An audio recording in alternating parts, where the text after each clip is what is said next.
So I figure I have enough problems, but I'm gonna add to my misery. So, tree?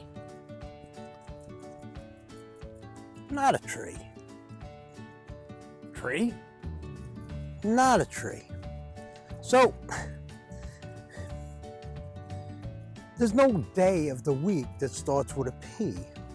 So I cannot do a perennial Wednesday. It's typically Tree Tip Tuesday. But I can't not highlight what I consider to be a really hip plant. And since there are several people down the store who can run circles around me, from a herbaceous standpoint, but refuse to do this, I'm forced to do it. This is a really cool Astilbe. It is called Dark Side of the Moon. I am not a Pink Floyd fan, but I gotta give him credit. You know, it's not a bad name. So, I mean, look at that foliage. Beautiful. So while that plant's in leaf, you're gonna always get that really, really deep purple foliage, and then purple flowers to come. It is 18 to 12 inches by 18 inches, let's say. Well-drained soil. They don't like to be wet.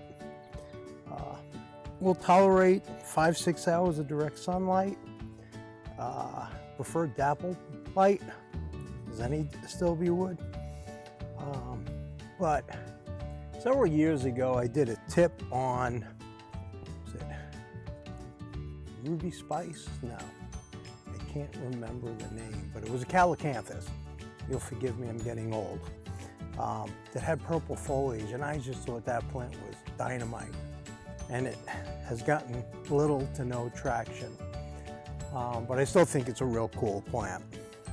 This is another one I think has a lot of merit involved, because you can introduce, well, the texture of the foliage, first of all, is great.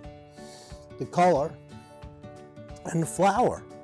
So other than hardiness, which we think will be good, but we can never be sure, this plant should be a home run in a perennial garden. It's Astilbe chinensis, Dark Side of the Moon. It's got too much going for it not to give it a try. So, Plant Tip Tuesday? Maybe? Maybe I can cajole some of the people down the store, my herbaceous experts, to give a couple of things a whirl. But for now, you're stuck with me.